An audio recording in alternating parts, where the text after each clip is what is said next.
President of the United States is in Las Vegas. How would you feel about giving it directly to him? When people think about Fallout, they usually focus on the end of the world. Nuclear fire, Vault-Tec experiments, the collapse of civilization, and the brutal aftermath that follows. When they think about the Ghoul, they picture a hardened survivor, a lone gunslinger who trusts no one, believes in nothing, and lives only because he abandoned morality long ago. But Season 2 quietly tells us something far more unsettling. The Ghoul was not born from cynicism. He was created by hope. More specifically, by one final act of faith, Cooper Howard's belief that legitimate authority could still be trusted to save the world. His greatest mistake was not trusting his wife, not working with rebels, and not confronting Vault-Tec. There are worse people out there than me, Coop. His greatest mistake was believing that power, when placed in the right hands, would behave differently. This is not a story about corruption in the traditional sense. It's a story about misplaced faith. Before we go deeper, here's what this video is doing. This breakdown explores Cooper Howard's mindset before the bombs fell, how betrayal reshaped his worldview without fully destroying his belief in goodness, why he consistently aligned himself with people who lack power, and why, despite all evidence, he chose to hand the most dangerous technology on Earth to the President of the United States. By the end, you'll see why that single decision explains everything Cooper becomes over the next 2 centuries. Before the wasteland, Cooper Howard lived a life of insulation. Yes, he had served as a soldier. Yes, he had seen violence. But by the time we meet him in the pre-war timeline, Cooper is no longer confronting reality head-on. He is a movie star, wealthy, comfortable, famous. His life is buffered by money, status, and distance. That comfort is not accidental. It allows him to believe that the worst parts of the world are being managed by someone else. That illusion collapses when he learns the truth about his wife. Discovering that Barb Howard is connected to forces accelerating nuclear annihilation doesn't just hurt him emotionally, it shatters his understanding of morality. Evil is no longer abstract. It's not foreign enemies or shadowy villains. It's intimate. It's someone he loves, someone he trusted completely. This is the first fracture in Cooper's worldview. But what's crucial is that this revelation does not turn him into a nihilist. Cooper does not conclude that everyone is corrupt. Instead, he draws a subtler, more dangerous conclusion: that good people can become trapped inside evil systems. That morality is not determined by intent alone, but by structure. That distinction defines everything that follows. When Barb later chooses to help Cooper reclaim the cold fusion key, it reignites something inside him that Fallout consistently portrays as both powerful and destructive: hope. Her decision doesn't erase the betrayal, it complicates it. If someone who was complicit can still choose differently, then maybe the world is not beyond saving. Maybe the right choices, made at the right moment, can still matter. From that point forward, Cooper repeatedly aligns himself with people who lack institutional power. When he encounters Lee Moldaver, he doesn't see a radical threat to order.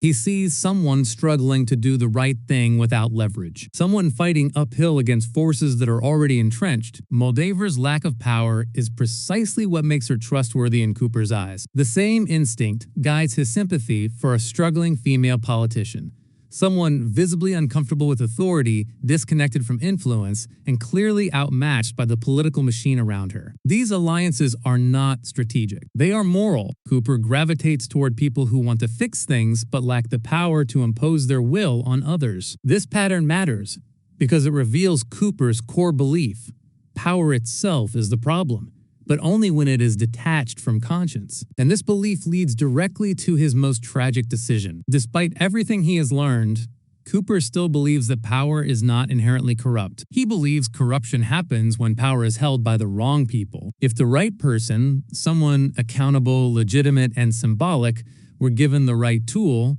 then perhaps humanity could still avoid disaster. That belief leads him to trust the president. At first glance, this choice seems contradictory. Cooper distrusts Vault-Tec. He immediately recognizes Robert House as dangerous. House is brilliant, wealthy, and unashamed of his desire for control. Cooper understands that unchecked intelligence, paired with unlimited resources, leads inevitably to domination. So why trust the President of the United States? The answer is that Cooper does not categorize the president the same way he categorizes elites. To him, corporations represent power without accountability. Billionaires represent control without legitimacy. But the presidency represents something else entirely. Authority that is supposed to be bound by responsibility. The president is not just another powerful man, he is a symbol, an abstraction, a living embodiment of the idea that power can be centralized without becoming tyrannical. Handing over cold fusion is not, in Cooper's mind, surrender.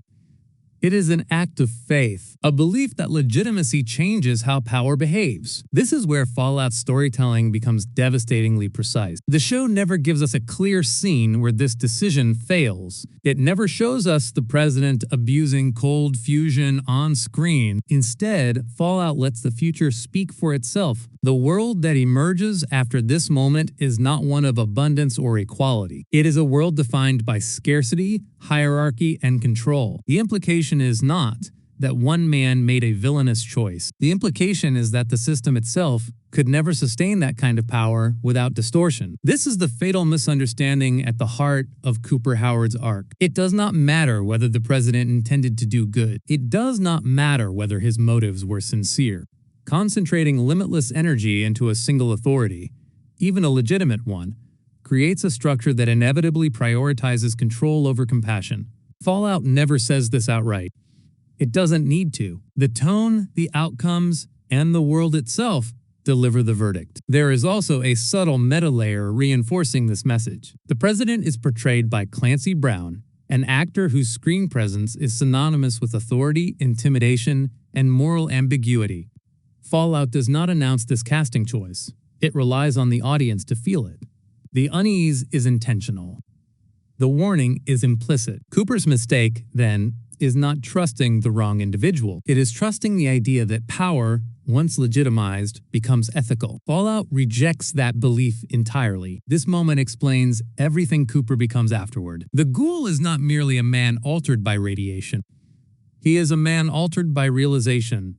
Over the next 200 years, Cooper does not just lose faith in people, he loses faith in systems, institutions, titles, and promises. He learns that authority does not fail because of bad actors. It fails because it centralizes decision-making away from consequence. That is why the Ghoul survives in the wasteland. He no longer believes in salvation through structure. He does not wait for permission. He does not trust symbols. He relies only on himself, because history has taught him that every institution he believed in, marriage, government, legitimacy, collapsed when tested. And this is what makes his story tragic rather than heroic. The Ghoul is not cruel because he enjoys cruelty. He is ruthless because he has seen what hope costs when placed in the wrong hands. He lived through the moment humanity handed its future to authority and hoped for mercy.